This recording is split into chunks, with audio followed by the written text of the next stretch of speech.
TV Rythu Mitra కార్యక్రమానికి స్వాగతం. మనం ఇప్పుడు రంగారెడ్డి జిల్లా దండుమల్కాపురం ఎంఎస్ఎంఈలోని ఇన్నోవ్ అగ్రోమిక్ మ్యానుఫ్యాక్చరింగ్ యూనిట్లో ఉన్నాము. ఇక్కడ ఎస్ఆర్టీ ఈజీబూ వెహికల్స్ని తయారు చేస్తున్నారు. అసలు ఏంటి ఎస్ఆర్టీ ఈజీబూ వెహికల్స్, దీనికి సంబంధించి మరిన్ని వివరాలు తెలుసుకుందాం.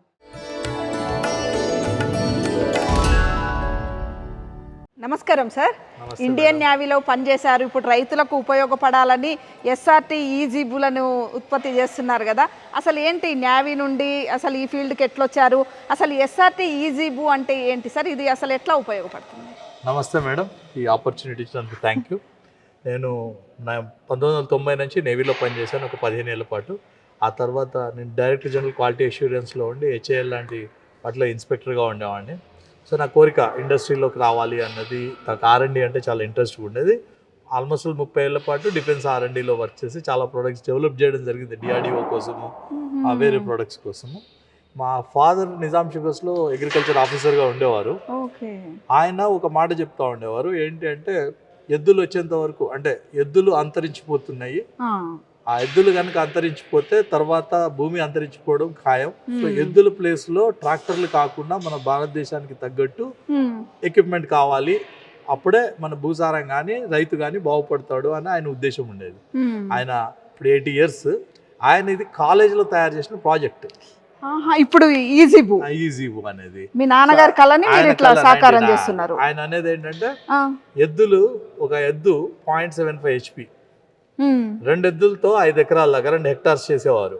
అంటే మనం ఎంత చేసేవాళ్ళం అంటే ఒక 3 HP తోటి అండ్ 1.5 HP తోటి మనం నీళ్లు తోడేది, దున్నేది, విత్తనాలు వేసుకునేది, ఆ తర్వాత మీరు సామాన్లు తీసుకొచ్చేది, రైతు ఇంటి నుంచి పోవడానికి, అన్ని పనులకి ఒక 3 HPలో మనం సాధించగలిగేవాళ్ళం, 1.5 HPలో. కానీ ఎప్పుడైతే ట్రాక్టర్లు వచ్చినాయో ప్రతిదానికి, అంటే మెకనైజేషన్ అన్న పేరుతో ఎప్పుడైతే రావడం మొదలెట్టిందో ఓవర్ పవర్ చేయడం జరిగింది. 24 HP అన్నారు, 30 HP అన్నారు, ఇప్పుడు 50 HP, ఇప్పుడు 100 HP కేసి వెళ్తున్నాం. కానీ ట్రాక్టర్ చేసే పని వేరు, నీళ్లు తోడాలంటే వేరే మోటార్ కావాలి, మీరు ఆ పొలానికి వెళ్ళి రావాలంటే ఇంకో యంత్రం కావాలి, మీరు సామాన్లు బయటికి తీసుకురావాలి ఒకటి కావాలి. సో ఇన్ని యంత్రాలు అయిపోయేటప్పటికి ఇది రైతుకి నిజంగానే భారం అయిపోయింది. ఒకప్పుడు ఒక 2 ఎద్దులతోటి అన్ని రకాల పనులు చేసుకునే రైతు ఇవాళ ప్రతి పనికి, ప్రతి యంత్రం మీద, దాని ఎక్స్పర్ట్ మీద ఆధారపడాల్సిన పరిస్థితి వస్తుంది. అంటే చిన్న రైతుకి ఇది భారం అయిపోతుంది. అందుకనే చిన్న రైతు చితికిపోతా ఉన్నాడు. సెకండ్ ఏంటంటే ఈ దున్నడం అనేది చాలా డేంజర్ అనేది, ఇప్పుడు మీరు వరల్డ్ యునైటెడ్ నేషన్స్ లోతైన దుక్కులు మంచిది కాదని కూడా చెప్తుంటారు సైంటిస్టులు. లోతైన కాదు, అది దుక్కి దున్నడమే మంచిది కాదన్నది 2014 ప్యారిస్ ఒప్పందం కనుక మనం చూస్తే, 0 tillage కేసు వెళ్ళాలి, సాయిల్ కార్బనం పెరగాలంటే 0 till కేసు వెళ్ళాలి అన్నది ఉన్నాయి. కానీ అది ప్రాక్టికల్ గా పాసిబుల్ కాదని మన రైతులు కూడా అంటున్నారు. కానీ మీరు తీసుకుంటే ఫ్రాన్స్ లో 2014 నుంచి ఇప్పటికీ 0 till కేసు వెళ్ళిపోయారు. ఇప్పుడు మీరు ఫ్రాన్స్ లాంటి కంట్రీలో, యూరోప్ లో ఆల్రెడీ 0 till విధానాలను ఫాలో అవుతున్నారు. మన దగ్గర ఇంకా మనం ఫాలో అవ్వట్లేదు, మనం అలవాట్లను మార్చుకోలేకపోతున్నాం. కాబట్టి డెవలప్డ్ కంట్రీస్ కాబట్టి ఆల్రెడీ వాళ్ళు వెళ్ళిపోవడం జరిగింది. అంటే వాళ్ళ వ్యవసాయ విధానాలకి మన వ్యవసాయ విధానాలకి తేడాలు కూడా ఉన్నాయి. సో దానివల్ల ఈ ప్రాబ్లమ్స్ అనేవి ఫేస్ అవుతా ఉన్నాం. వాళ్ళు 0 tillకి ఆల్రెడీ వెళ్ళిపోయారు, మన దగ్గరికి వెళ్ళడం జరిగింది. సో ఇది దానికి టోటల్ మీరు బేస్ ఏదైతే అడిగారో, ఇది ఎందుకు మొదలు పెట్టారు అని, 30 ఏళ్ళు డిఫెన్స్ లో ఆ టెక్నాలజీ మీద పనిచేసిన తర్వాత మా ఫాదర్ కోరిక మేరకు ఇది రైతులకు ఏదైనా చేయాలి, okay, blue waters to green fields అన్న ఒక చిన్న షిఫ్ట్ అని తీసుకోవడం జరిగింది. సో ఒక 2022లో మేము ఇన్నోవ్ అగ్రోమిక్ అనే చిన్న స్టార్ట్అప్ సంస్థ, మ్యానుఫ్యాక్చరింగ్ యూనిట్ పెట్టుకున్నారు. సో మొట్టమొదటిగా నాకు అంత అగ్రికల్చర్, నేను డైరెక్ట్ నేవీలో ఉండడం వల్ల అంత టచ్ లేదు. సో మొట్టమొదటి ఒక చిన్న యంత్రాన్ని చేసి ట్రయల్ పర్పస్ గా పుట్టా జనార్దన్ రెడ్డి గారికి ఇవ్వడం జరిగింది. ఆయన ఇచ్చిన ఫీడ్బ్యాక్ మీద దాన్ని మెల్లమెల్లగా అగ్రికల్చర్ నేర్చుకుంటూ ఫస్ట్ రైతులకు ఇచ్చి ట్రయల్ చేసి దాన్ని ఇంప్రూవైజ్ చేసుకుంటూ వచ్చాము. దాని నుంచి పుట్టింది ఈజీబూ. సార్ అసలు ఏంటి ఈజీబూ అంటే ఏంది? కొత్తగా ఉంది పదం కూడా. అసలు ఈజీబూ అని ఎందుకు పేరు పెట్టుకున్నారు? ఇప్పుడు జీబూ అనేది మీరు చూస్తే కనుక మన అశోక పిల్లర్లు కింద 4 జీవాలు ఉంటాయి. సో వీటిని మనిషి, అంటే హరప్ప మొహంజోదారో కల్చర్లోకి వెళ్ళినప్పుడు మనిషి అదొక అప్పటి పెద్ద రివల్యూషన్. ఒక జంతువుని, ఒక యానిమల్ని కంట్రోల్ చేసి దాంతో భూమి దున్నడానికి, ట్రాన్స్పోర్టేషన్కి వాడడం మొదలుపెట్టేవాడు. దాన్ని they use to call in those areas, ఆ టైంలో దాన్ని they use to call it yes a jeep. Jeep అనే పదం నుంచి మనకి వాళ్ళ రోజున జీవులు ఇవన్నీ పుట్టుకొచ్చింది ఆ జీబు అనే పదం నుంచి. Zebu is something animal which is, అంటే first domesticated animal by a human being for the purpose of agriculture and transportation. మనిషి మచ్చిక చేసుకొని వ్యవసాయానికి ఉపయోగించుకున్న జీవి. మనిషి మంచిగా చేసుకొని చేసింది. కానీ వాళ్ళ రోజున జీవులు అంతరించిపోతున్నాయి, ఎద్దులేని వ్యవసాయం అయిపోయింది. ఎద్దులేని వ్యవసాయం అయిపోయింది. సో ఇప్పుడు మళ్ళీ రీఇన్వెంట్ చేయాల్సిన టైం వచ్చింది. సో ఇప్పుడు ఏంటంటే టెక్నాలజీ వచ్చింది కాబట్టి ఆ జీబుని ఈ జీబుగా మేము కన్వర్ట్ చేసి ఒక ఈ జీబుని మళ్ళీ తీసుకొచ్చే ప్రయత్నం జరుగుతా ఉంది. అంటే ఈ జీబు అంటే ఇది ఎలక్ట్రిక్ జీబు. ఎలక్ట్రిక్ జీబు పూర్తిగా ఎలక్ట్రిసిటీతో నడుస్తుంది. పెట్రోల్ కానీ డీజిల్ కానీ వాడడం జరగదు ఇందులో. ఈ జీబు ఏం చేస్తుంది, ఏమేం పనులు చేస్తుంది? ఇప్పుడు మీరు ఈ జీబు గురించి అంటే ఈ జీబు మీకు బేసిక్గా మేము ఎందుకు చేసామంటే జీరో టిల్ నాకు ఇంతకుముందు అగ్రికల్చర్ చెప్పాను కదా, అంత పరిచయం ఎక్కువ ఉండేది కాదు. నాకున్న నాలెడ్జ్లో మేము బేసిక్గా R&D బ్యాక్గ్రౌండ్ నుంచి వచ్చినప్పటికీ ఈ పేపర్స్ చదవడము, వరల్డ్ బ్యాంక్ వాళ్ళవి, యునైటెడ్ నేషన్స్ వాళ్ళవి, FAO వాళ్ళవి పేపర్స్ చూసినప్పుడు సాయిల్ అనేది అంతరించిపోతుంది. దానికి మేజర్ కారణం దున్నకము, భూసారం కూడా తగ్గిపోతుంది, సాయిల్ కొట్టుకుపోతుంది. సో అట్లాంటప్పుడు ఎట్లాగా మన వ్యవసాయం అంతా దున్నకుండా జరగదు. నేను చూస్తున్నది అది. సో ఇప్పుడు మేమేమనుకున్నాము, కనీసం పళ్ళ తోటలలో, కూరగాయ తోటలలో అంటే వేరే వెరైటీస్ పందిరి తోటలలో కనీసం దున్నకం ఆపచ్చు. సో దాన్ని దున్నకం ఆపాలి అంటే కనుక ఒకటి లైట్ వెయిట్ వెహికల్ అయి ఉండాలి. సో ఆ వెహికల్ మేము ఎద్దు బరువు ఆల్మోస్ట్ 350 కిలోలు బరువు వచ్చేటట్టు చేసి దాని వెనకాల మల్చర్ అనేది ఫ్లైల్ మోవర్ అనేది వాడాం. దాంతో ఏంటి, మన సాయిల్ ని టచ్ చేయకుండా పైన కలుపును మాత్రమే కట్ చేస్తున్నాం. మీరు ఫారెన్ లో ఆర్చర్ చూసారనుకోండి, గ్రీన్ మ్యాట్ వేసినట్టు అక్కడక్కడ ఉంటాయి. మన దగ్గర చూస్తే రోటోవేటర్ లేసేసి ఎర్రని సాయిల్ ని ఎక్స్పోజ్ చేస్తున్నాం. డీప్ ఫ్లవింగ్ ఉంటది, ఎక్కడ పడితే అక్కడ రోటోవేటర్ ఉంటది. దీనివల్ల మైక్రోబియల్ చచ్చిపోతుంది. సో దీని బేస్ రీజన్ మేము దాని గురించి పళ్ళ తోటలో అన్న కనీసం సేవ్ సాయిల్ చేయొచ్చు కదా అన్న ఉద్దేశంతో దీన్ని తీసుకురావడం జరిగింది. చిన్న రైతు కూడా అందుబాటులో ఉండదు. చిన్న రైతు అన్నా కానీ ఏదైనా ఆయన పనులు చేసుకుంటూ భూసారాన్ని ఎట్లా కాపాడుకుంటూ ఉండేటట్టు ఉండాలి అనేది దాన్ని మేము తయారు చేసాం. ఈ జీబుని తయారు చేశారు. ఇప్పుడు ఈ జీబులో ఈ SRT ఈ జీబు స్పెషాలిటీ ఏంటి? ఇది సో ఈ జీబు చేసిన తర్వాత మా మైండ్ సెట్ ఈ సేవ్ సాయిల్ మీద వర్క్ చేస్తున్నాము అన్న దీంట్లో ఉండగా మేము దీని అప్రూవల్ ప్రాసెస్ కోసము ICR వాళ్ళతోటి, గవర్నమెంట్ అఫీషియల్స్ తోటి తిరుగుతుంటే వన్ ఆఫ్ ద డైరెక్టర్ ఆయన ఈ కాన్సెప్ట్ అంతా విని మనకి అప్రూవల్ అనంతపూర్ నుంచి SRFMTT నుంచి ఇచ్చారన్నమాట. ఆయన ఈ ప్రాసెస్ లో సేమ్ మీ మైండ్ సెట్ తోటి ఇంకొక ఆయన పనిచేస్తున్నారు, ముంబై దగ్గర ఉంటారు. ఆయన జీరో టిల్ తోటి వరి వగైరా అదర్ పంటలు పంపిస్తారు. నేను ఆశ్చర్యపోయాను, జీరో టిల్ తో వరి అంటే ఆశ్చర్యమే, పండిస్తారు అది మనకు తెలియదు అన్న దాంతో చాలా ఇంట్రెస్టింగ్ అనిపించింది. అండ్ ఆయన కూడా మెకనైజేషన్ కేసు చూస్తున్నారు, మీ మైండ్ సెట్ మ్యాచ్ అవుతుంది, మీరు వెళ్ళి కలవండి అని అన్నారు అన్నమాట. సో నేను కాల్ చేయడం జరిగింది. ఆయన ఎక్సైట్ అయ్యారు. ఆయన పేరు చంద్రశేఖర్ బడ్సావ్లే గారు. చంద్రశేఖర్ బడ్సావ్లే గారు సగుణ రీజనరేటివ్ టెక్నిక్ అనేది, ఆయన ఆల్మోస్ట్ 78 years మ్యాన్. ఆయన 2009 నుంచి దున్నకుండా వరి, పెసలు అంటే రకరకాల పంటలు పండిస్తున్నారు. ఆయన 17 ఏళ్ళు 17 ఏళ్ళు దున్నకుండా. సో ఆయన ఈ పద్ధతిని కనిపెట్టారు. సో దాన్ని ఇప్పుడు వరల్డ్ బ్యాంక్ కూడా దాన్ని వరల్డ్ బ్యాంక్ FAO వాళ్ళు వాళ్ళ వన్ ఆఫ్ ద బెస్ట్ ప్రాక్టీసెస్లో పబ్లిష్ కూడా చేయడం జరిగింది ఆ పేపర్. SRT మెథడ్ని one of the best method for the soil అన్నది, రీజనరేటివ్ టెక్నిక్లో బెస్ట్ అన్నదానికి ఆయన్ని పబ్లిష్ చేయడం కూడా జరిగింది. ఆయనకి కృషి రత్న, కృషి భూషణ్ చాలా అవార్డ్స్ కూడా వచ్చాయి. చాలా కంట్రీస్ వాళ్ళు ఆయన్ని ఫెలిసిటేట్ చేస్తూ ఉన్నారు. సో ఆయన కాకపోతే SRT ఆల్రెడీ 10,000 మంది ఫార్మర్స్ మహారాష్ట్రలో ఫాలో అవుతున్నారు. కానీ ఇది పెద్ద రైతులు కాదు, చిన్న సన్నకారు రైతులు చిన్న భూములు వాళ్ళు చేస్తారు, పెద్దవాళ్ళు చేయలేకపోతున్నారు. ఏంటి అన్నప్పుడు ఆయన పిలిచి మేము మాట్లాడినప్పుడు ఆయన కలవడానికి సగుణ బాగానే వెళ్ళాం. ఆయన టూరిజం కూడా, అగ్రి టూరిజం కూడా ఆయన ఆద్యుడు లాంటి ఆయన.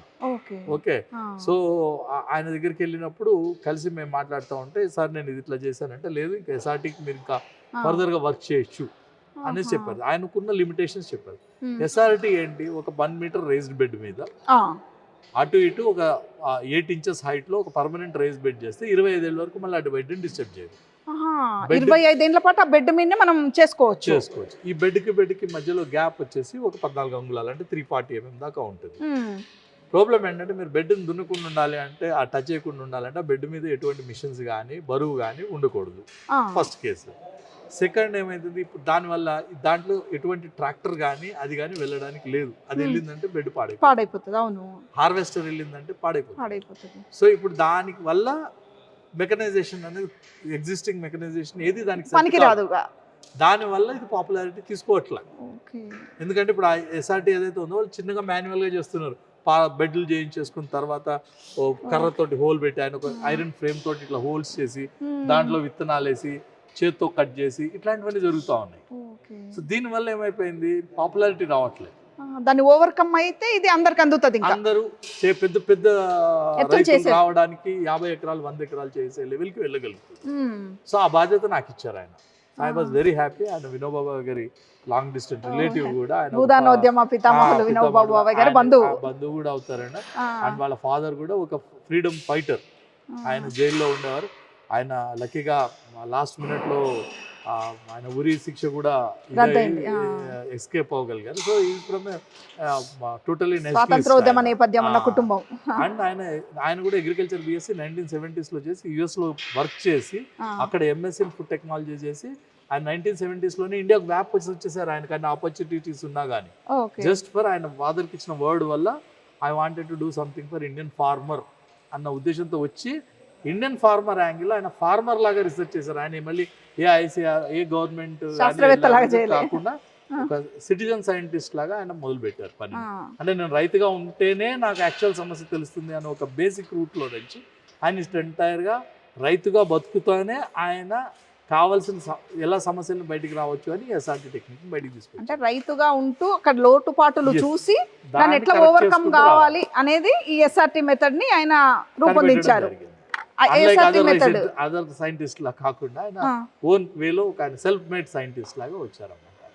Is highly educated in agriculture. ఆయన ఇప్పుడు వరల్డ్ బ్యాంక్ కూడా ఆయన FAO కూడా ఆయన రికగ్నైజ్ చేసింది one of the best regenerative technique. ఈ ఎస్ఆర్టీ మెథడ్ లో ఏం చేస్తారు, ఈ బెడ్ చేశారు. ఈ బెడ్ మీద ఒకసారి విత్తనం వేసిన తర్వాత అంటే దాంట్లో ఇప్పుడు 20 పంటల దాకా పండించవచ్చు. ఎస్ఆర్టీ మెథడ్ ఆయన మొదలు పెట్టింది రైస్ తోటి, కానీ ఇప్పుడు దాన్ని 20 పంటల దాకా కూడా ఎక్స్టెండ్ చేయవచ్చు. సార్ ఇప్పుడు ఎస్ఆర్టీ మెథడ్ ని వరికే ఉపయోగించవచ్చా, ఇంకా వేరే పంటలకు కూడా ఉపయోగించవచ్చా? ఇది ఆల్మోస్ట్ ఇప్పుడు 20 పంటల దాకా చేయడం జరుగుతూ ఉంది. మహారాష్ట్రలో విరివిగా పాటిస్తూ ఉన్నారు దీన్ని. ఇప్పుడు వరి నుంచి పత్తి, మొక్కజొన్న, సోయాబీన్, పప్పు దినుసులు, తర్వాత కూరగాయలు వీటిలన్నింటిలో కూడా స్ప్రెడ్ చేయడం జరిగింది. కాటన్ ఉత్పత్తి 270 to 100 to 200% ఇంక్రీజ్ అయింది, ఖర్చు తగ్గింది. సో రకరకాల సోయాబీన్ లో కూడా ఉత్పత్తి పెరిగింది. సో రకరకాలుగా బెనిఫిట్ రైతులు పొందుతా ఉన్నారు. ఎస్ఆర్టీ మెథడ్ లో ఈ పంటలన్నీ పండించుకోవచ్చు. ఈ పంటలన్నీ పండించుకోవచ్చు. అవి మీకు సగుణ రూరల్ ఫౌండేషన్ వాళ్ళ వెబ్సైట్ లో కూడా ఏ పంట ఎట్లా చేయొచ్చు ఏంటి అవన్నీ కూడా మీకు ఎస్ఆర్టీ పద్ధతి వెబ్సైట్ లో వాళ్ళు పబ్లిష్ చేయడం కూడా జరిగింది. అయితే ఇప్పుడు ఈ మిషన్ మనకి ఈజీబూ చూసుకుంటే, ఈజీబూ ఎస్ఆర్టీ మిషన్ మనం ఏమేమి పనులు చేస్తుంది?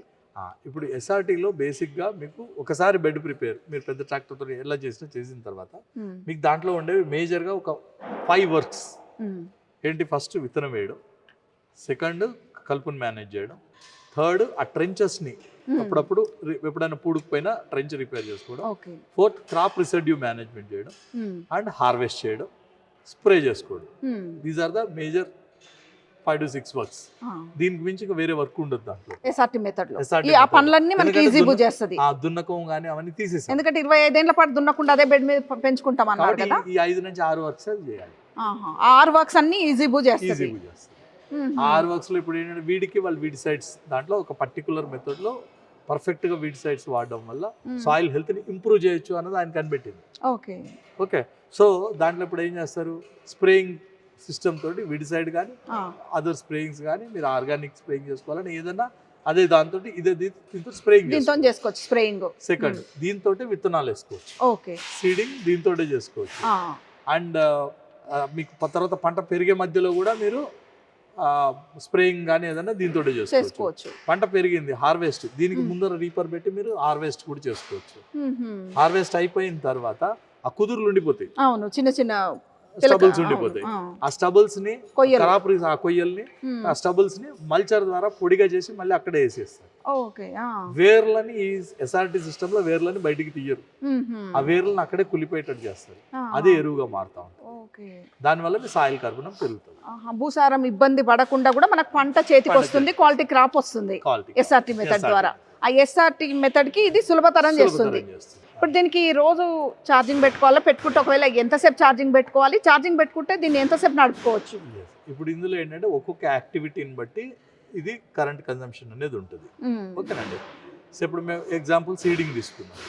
ఇది సీడింగ్ మేము ఎక్కడైతే ఆయన చంద్రశేఖర్ బట్సావలే గారి దగ్గర ఫస్ట్ టైం మేము ఎక్స్పెరిమెంట్ చేసినప్పుడు దగ్గర ఒక ఛార్జ్ లోపల 2 రోజులు పనిచేసింది. 17 ఎకరాల దాకా సీడింగ్ చేయగలిగాం ఒక మనిషితోటి. అంటే వాళ్ళు మీరు వరిలో తీసుకుంటే మన ఉదాహరణకి 1 ఎకరము నాట్లు వేయాలి అంటే మనకి 4 నుంచి 6,000 5,000-6,000 అంటే యావరేజ్ గా ప్లేస్ ని బట్టి మారుతా ఉంది. 4,000 to 6,000 మధ్యలో ఖర్చు వస్తా ఉంది. అట్లాంటిది ఇక్కడ మీరు డ్రైవర్ కి రోజుకి 1,000 రూపాయలు ఇచ్చినా 2,000 రూపాయలు 17 ఎకరాలు సీడింగ్ చేశారు. 17 ఎకరాలు మీకు 2,000 రూపాయలు ప్లస్ ఒక 5 యూనిట్ల కరెంటు. 5 యూనిట్ల కరెంటు అంటే దగ్గర 2,000 రూపాయల్లో మీరు 17 ఎకరాల దాకా చేయగలిగారు. అంటే మీకు ఎంత పడ్డట్టు ఎకరానికి? చాలా తక్కువ కాస్ట్, చాలా తక్కువ. ఆల్మోస్ట్ 150 నుంచి 200 రూపాయలు కూడా 200 రూపాయలు ఒక ఎక్కడ 4-5 వేల రూపాయలు ఖర్చు, ఎక్కడ మీకు 200 రూపాయలు. సో ఆ విధంగా మీకు ఖర్చు తగ్గుతుంది. వరిలో దగ్గర 13 నుంచి 15,000 రూపాయల దాకా ఖర్చు తగ్గుతుంది. ఎందుకు? మీకు దున్నకం ఆల్రెడీ లేదు, ఫస్ట్ టైం ఒకటే ఉంటుంది. సో దున్నకము ల్యాండ్ ప్రిపరేషన్ కాస్ట్ ఒక 5 నుంచి 6 వేలు అక్కడ దొరికిపోయింది. విత్తనాలు వేసేటప్పుడు ఒక 5 నుంచి 6 వేలు పోయింది. ఇందులో కలుపులు తీసేది ఉండరు, వీడి సైడ్ తోటి మేనేజ్ చేస్తారు. దాని వల్ల కూడా మీకు అక్కడ కూడా కూలీల సంఖ్య తగ్గుతుంది. కోసేటప్పుడు కూడా ఇదే కోస్తుంది. కోసేటప్పుడు ఇప్పుడు ప్రస్తుతానికి మేము రీపర్ తో కోస్తున్నాము. కానీ తెలంగాణలో ఈ హార్వెస్టర్స్ అవి చాలా అలవాటు అయిపోయింది. కానీ పెద్ద హార్వెస్టర్స్ మళ్ళీ దీన్ని డ్యామేజ్ చేస్తాయి. దీనికి సెట్ కావు కదా ఎస్ఆర్టీ మెథడ్ కి. అయితే ఇప్పుడు మేము ఎస్ఆర్టీ కోసం ఎక్స్క్లూజివ్ కంబైన్ హార్వెస్టర్ కూడా తీసుకొస్తున్నాం. ఆల్రెడీ మొన్న ట్రయల్స్ కంప్లీట్ అయినాయి. అది ఆ మిషన్ మా R&D సెంటర్ లో ఉంది. దాన్ని చూపించడం జరుగుతుంది అది. సో అదేంటంటే అది కూడా ఎలక్ట్రిసిటీ తోటే నడుస్తుంది. అంటే సపరేట్ మిషన్ దీనికి అటాచ్ చేసుకొని కోసుకోవచ్చు. దీంట్లో రీపర్ వరకు వాడుకోవాలంటే దీంతో చేసుకోవచ్చు. కానీ మీకు టోటల్ గా పెద్ద మిషన్ కోసినట్టు వాటిలో ధాన్యంతో సహా వచ్చేయాలి అని అనుకుంటే మీరు ఆ మిషన్ లోకి వెళ్ళాల్సి వస్తుంది. అంటే దీంతో కోసేటట్టు అయితే మళ్ళీ ఓన్లీ కోస్తుంది కానీ ధాన్యం మనమే ఎదుర్కోవాలి, ఆ పని ఉంటది. కానీ ఆ పని ఉండకుండా అంటే వేరే అటాచ్మెంట్ చేసుకోవాలి. టోటల్ కంబైన్ హార్వెస్టర్, అది separate harvester, combine harvester only easy harvester. అది మనం ఓన్లీ ఎక్స్క్లూజివ్ తెలంగాణ వాళ్ళ కోసం. ఎందుకంటే చాలా మంది ఎస్ఆర్టీ లోకి వెళ్ళాలంటే హార్వెస్టర్ ఇబ్బంది ఉంది. మనం అతి ఎక్కువగా వరి పండించే రాష్ట్రం కూడా, స్టేట్ కాబట్టి హార్వెస్టర్ లేకుండా పని జరగదు, కంబైన్ హార్వెస్టర్ జరగదు. కాబట్టి ఆయన మా చంద్రశేఖర్ గారి ఆదేశాల మేరకు అంటే ఆయన ఇచ్చిన డైరెక్షన్ లో మేము ఒక సెల్కో అనే ఫౌండేషన్ తో కలిసి ఒక ఫస్ట్ టైం ఇండియాలోనే మొట్టమొదటి బ్యాటరీతో నడిచే రిమోట్ తో నడిచే ఎస్ఆర్టీ కంబైన్ హార్వెస్టర్ కూడా డెవలప్ చేయడం జరిగింది. అది వేరే టూల్. కానీ ఈ టూల్ ద్వారా ఒక చిన్న రైతు అంటే సపోజ్ వరి కాకుండా మీరు ఏమన్నా శనగ పండిస్తున్నారు, లేకపోతే మీరు కూరగాయలు పండిస్తున్నారు, లేకపోతే సోయాబీన్ వేస్తున్నారు, ఈవెన్ వరి నాట్ల వరకు అన్నిటికీ ఈ విషయాన్ని వాడుకోవచ్చు. కోసే పని అయితే చేస్తుంది కానీ ధాన్యం సెపరేట్ చేసే పని చేయదు, దానికి సెపరేట్ మెషిన్ వాడుకోవాలి. ముందు వస్తుందేమో తెలియదు. సరే ఇప్పుడు దీనికి ఛార్జింగ్ ఎంత సమయం పెట్టాలి? మీకు ఒకసారి సింగిల్ ఫేస్ లోపల 3 నుంచి 3.5 గంటల లోపల, మాక్సిమం 3 గంటల 20 నిమిషాల లోపల జీరో అయిపోతే కనుక ఆ జీరో నుంచి మీకు 100% ఛార్జ్ అవ్వడానికి సింగిల్ ఫేస్ లో 3 hours 20 minutes మాక్సిమం తీసుకుంటుంది. ఓకే, సో 3 hours 20 minutes తీసుకుంటుంది. ఇందాక మీరు అడిగారు కదా ఎట్లా ఎంతసేపు పని చేస్తుంది అనేసి. సీడింగ్ లో ఆల్మోస్ట్ 2 days పని చేస్తుంది. స్ప్రేయింగ్ కూడా ఆల్మోస్ట్ 2 days 3 days పని చేస్తుంది మీకు. అంటే 8 hours ప్లస్. అంటే మీరు పొలంలో మనం పనిచేసేది 8 hours కాబట్టి 15 నుంచి 16 గంటలు కంటిన్యూ స్ప్రేయింగ్ చేయగలుగుతుంది. సో మీకు చాలా తక్కువ ఖర్చు అయిపోయింది అక్కడ. సో హార్వెస్టర్ దగ్గరకు వచ్చేటప్పటికి 5 to 6 hours. రీపర్ ఉంది అనుకోండి, ఆ రీపర్ పెట్టినప్పుడు మనకి 5 to 6 hours రికార్డ్ చేయడం జరిగింది. మల్చర్ ఉంది అనుకోండి 3 to 4 hours. సో చేసే పనిని బట్టి అది మనం పెట్టుకుంటూ ఉండాలి. అంటే ఏ ఫేజ్ 1 ఫేజ్ కరెంట్ సరిపోతుంది? సింగిల్ ఫేజ్ కరెంట్ తో చార్జ్ చేసుకుంటాం. ఇప్పుడు ఎలక్ట్రిక్ వాహనాలు అంటే బ్యాటరీ అనేది తక్కువ రోజులు వస్తుంది అనేది ఒక అపోహ ఉంటుంది. మరి దీని బ్యాటరీ ఎట్లా? ఇది ఇప్పుడు మేము ఈ మోడల్స్ లో అన్నిట్లో కామన్ గా ఒకే ప్లాట్ఫామ్ బ్యాటరీ వాడుతా ఉన్నాము. ఇది 5 kWh బ్యాటరీ వాడుతా ఉన్నాం. ఆల్మోస్ట్ ఆల్ మేము గత 5 ఏళ్ల నుంచి చేస్తున్నాం. ఫస్ట్ ఇచ్చిన బ్యాటరీ కూడా పర్ఫార్మెన్స్ ఇంతవరకు అట్లాగే ఉంది, 5 years వరకు. ఇందులో మీరు ఇప్పుడు కొత్త పెద్ద కార్లు వస్తున్నాయి చూసారు. మేము ఇప్పుడు మీకు బ్యాటరీలో అర్థం చేసుకోవాలి, జనాలు కూడా 2 రకాలు ఉంటాయి, NMC అనేసి LFP అనేసి. మనకు స్కూటీలలో వాటిలలో కాస్ట్ తగ్గించడానికి NMC సెల్స్ వాడతారు. వాటి ఫెయిల్యూర్ రేట్ ఎక్కువ ఉంటుంది. సిలిండ్రికల్ సెల్స్ ఉంటాయి, వాటి కొంచెం ఫెయిల్యూర్ రేట్ ఎక్కువ అయ్యే ఛాన్స్ ఉంటుంది అండ్ ఫైర్ అయ్యే ఛాన్స్ కూడా ఎక్కువగా ఉంటుంది. అందుకని మనం అవి చూసాం. LFPలో ఆ ప్రాబ్లం ఉండదు, ఇది ఫైర్ క్యాచ్ చేయదు. సెకండ్ ఇవి prismatic cell, single cell 100 days cells ఉంటాయి. సో దీన్ని ఇప్పుడు మీకు టాటా నెక్సాన్ లాంటి కార్లో వాటిలో ఏదైతే వాడతారో అటువంటి టైప్ ఆఫ్ సెల్స్ దీంట్లో వాడడం జరుగుతుంది. దానివల్ల దీని రిలయబిలిటీ కానీ అది కానీ ఎక్కువ ఉంటుంది. ఇది ఆల్మోస్ట్ ఆల్ ఎట్లా ఉంటుందంటే మీకు ఒక బ్యాటరీ సైకిల్ 1500 అంటే నార్మల్గా కంపెనీ ఎవరైతే సెల్ మ్యానుఫ్యాక్చర్ 3500 లైఫ్ సైకిల్స్ అంటే అన్ని సార్లు ఛార్జింగ్ చేయొచ్చు డిశ్చార్జ్ చేయొచ్చు అంటారు. ఇప్పుడు మేము అబ్జర్వ్ చేసింది ఎస్ఆర్టీ కానీ ఇయర్ అయితే అయినా కానీ ఒక మొత్తం సంవత్సరం మొత్తంలో 100 సార్లు ఛార్జ్ చేస్తారంటే చాలా ఎక్కువ పని చేసినాడు. నార్మల్ గా మేము చూసింది 70 to 80 టైమ్స్ ఛార్జ్ చేస్తే వాళ్ళ పనులన్నీ అయిపోతున్నాయి. ఒక 5 నుంచి 6 ఎకరాలు ఉన్న ఆసామికి 10 ఎకరాలు ఉన్న హార్టికల్చర్ 10-15 ఎకరాలు ఉన్న హార్టికల్చర్ వాళ్ళకు కూడా మాక్సిమం ఒక 100 to దాటట్లేదు. ఓకే మనం 150 ఛార్జెస్ కన్సిడర్ చేసినా అంటే మీకు 10 ఏళ్ళు వరకు 1500 సైకిల్సే తీసుకుందాం వాళ్ళు ఇచ్చింది తీసుకోకుండా, అయినా కానీ మీకు 10 ఏళ్ళు ఎక్కడికి 10 ఏళ్ళు ఎక్కడ పోదు ఒకసారి లైఫ్ సైకిల్. కానీ మేము ఏదైతే ఉందో 3 years వారంటీ ఇస్తున్నాం. మాకు సెల్ వాళ్ళు ఏదైతే ఇస్తారో అది మేము 3 years, బ్యాటరీకి 1 year వెహికల్కి వారంటీ ఇవ్వండి. అంటే ఎట్లా ఉంటుంది సార్ దీని ప్రైస్ రేంజ్? ఇది బేసిక్గా ఇప్పుడు ఈజీ బూది వేరే ఉంటుంది, దీన్ని వేరే ఉంటుంది. ఇది మొత్తం ఆల్మోస్ట్ ఇప్పుడు ఎస్ఆర్టీలో పనికొచ్చి ఇందాక మీకు ఏమైనా మల్చర్ కానీ రీపరు స్ప్రేయరు విత్తనాలు వేసుకునేది ఆల్మోస్ట్ ఈ కిట్ అంతా కలుపుకొని 5.5 to 6 lakhs దాకా ఉంటుంది. ఈ నెక్స్ట్ వర్షన్ మీకు చెప్పాను కదా హార్వెస్టర్, ఇవన్నీ కంబైన్ హార్వెస్టర్ లో కూడా మేము వచ్చే అందులో కూడా మీరు ఇవన్నీ పెట్టుకోవచ్చు. హార్వెస్టర్ రిమూవ్ చేసి అరగంటలో హార్వెస్టింగ్ చేస్తుంది, మిగతాయి కూడా చేస్తుంది. అంటే దీని అడ్వాన్స్డ్ వర్షన్, దీని అడ్వాన్స్డ్ వర్షన్. అది ట్రాక్ తోటి ఉంటుంది, ఇది టైర్లతో ఉంటుంది, ట్రాక్ తోటి ఉంటుంది. ఓకే, ఆ ట్రాక్ తో ఉంటుంది. దాంతో అది 8.5 to 9 lakhs లోపల మొత్తం అన్ని వర్క్స్ చేస్తుంది. అది 8.5 to 9 lakhs మీరు పెడితే కంబైన్ హార్వెస్టర్ తో కలిపి మీకు మొత్తం ఒక 20 నుంచి 30 ఎకరాలు ఒక 2 మనుషులు ఎవరి మీద డిపెండ్ అవ్వకుండా చేసుకోగలరు. విత్తనం నుంచి హార్వెస్ట్ వరకు ఇది 5 to 6 lakhs లోపల మీకు 5.5 lakhs లోపల మీరు టోటల్గా ఎక్సెప్ట్ కంబైన్ హార్వెస్టింగ్ తో మిగిలిన పనులు దీంట్లో చేసుకోవాలి. కాకపోతే దీంట్లో ట్రాన్స్పోర్టేషన్ ఈజీగా ఉంటుంది. ట్రాక్ లో మీరు ట్రాన్స్పోర్ట్ కి వాడుకోలేరు.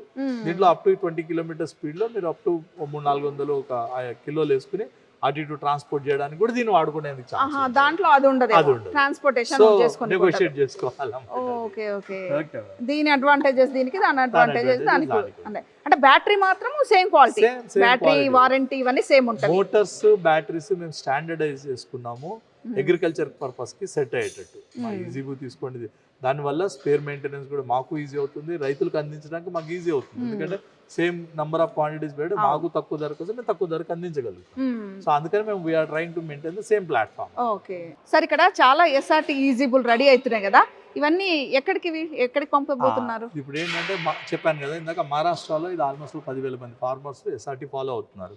సో కొన్ని ఎన్జిఓ సంస్థలు దాన్ని ఇంకా ప్రమోట్ చేయాలన్న ఉద్దేశంతో చంద్రశేఖర్ బడ్సాలి ఇప్పుడు మహారాష్ట్రలో ఆల్మోస్ట్ ఎంటైర్ మహారాష్ట్ర, ఇక్కడ మీకు మన అమరావతి తర్వాత జాల్నా అక్కడ నుంచి మొదలు పెడితే కింద రత్నగిరి వరకు ఆల్మోస్ట్ ఎవ్రీ డిస్ట్రిక్ట్ లో ఒక్కొక్కటి చొప్పున ఇవి ప్రతి ఎస్ఆర్టీ చాలా రోజుల నుంచి ఫాలో అవుతున్న ఫార్మర్స్ కి ఇవి అందజేయడం జరుగుతుంది.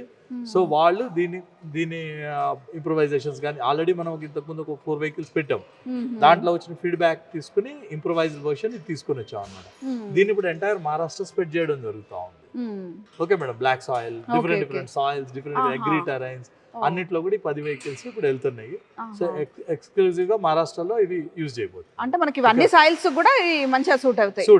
అంటే సార్ మనకి ఎక్కువ డిమాండ్ మహారాష్ట్ర నుంచే ఉన్నట్టుంది. మహారాష్ట్ర ఇప్పుడు కర్ణాటక నుంచి కూడా ఒక 2-3 vehicles ఆల్రెడీ వెళ్ళినాయి. ఒకటి వెళ్ళింది, ఇంకో 2-3 vehicles కర్ణాటక మహారాష్ట్ర బోర్డర్ లో చాలా ఈ ట్రాన్స్ఫర్ ఆఫ్ ఈ కల్చర్ ఇవన్నీ ఉండడం వల్ల అక్కడ కొంతమంది బెల్గావ్ ఆ రీజన్ లో ఆల్రెడీ ఎస్ఆర్టీ మొదలు పెట్టేశారు.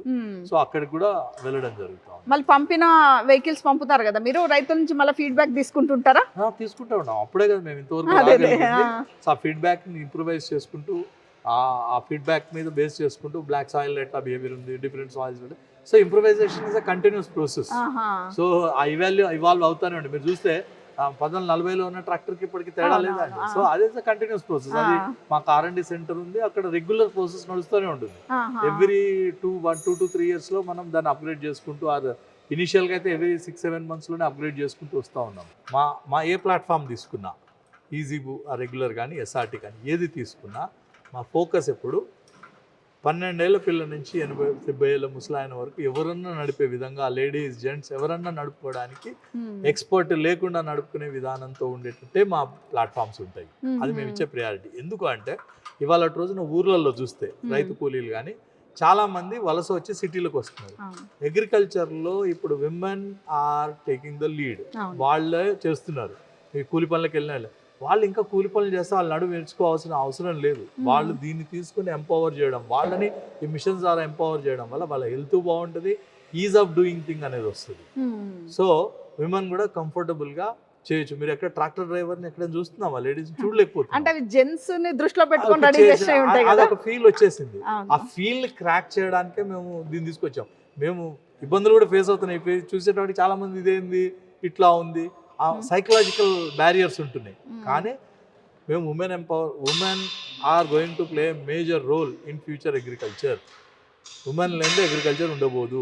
సో వాళ్ళని దృష్టిలో పెట్టుకొని మేము ఉమెన్కి ఇంపార్టెన్స్ అండ్ ప్రియారిటీ ఇస్తూ దీన్ని మేము డిజైన్ చేయడం జరుగుతూ ఉంది. మీరు ఏ వెహికల్ మా ప్లాట్ఫామ్ తీసుకున్నా ఒక చిన్న స్కూటీ లాగా ఒక చిన్న ఇది కింద పడిపోకుండా హ్యాపీగా కంఫర్టబుల్గా నడుపుకోవడానికి వీలుగానే మేము చేస్తాం. థ్యాంక్ యూ సార్, చాలా మంచి సమాచారం ఇచ్చారు. న్యావీ నుండి వచ్చి రైతులకు ఏదో ఉపయోగపడాలి, మంచి పని చేయాలి ఒకటి అని ఈ ప్రయత్నం చేస్తున్నారు. మంచి సక్సెస్ సాధించాలని కోరుకుంటున్నాం. నమస్కారం. Thank you madam. మరో వ్యవసాయ సంబంధ అంశంతో మళ్ళీ కలుద్దాం. అంతవరకు సెలవు. నమస్కారం.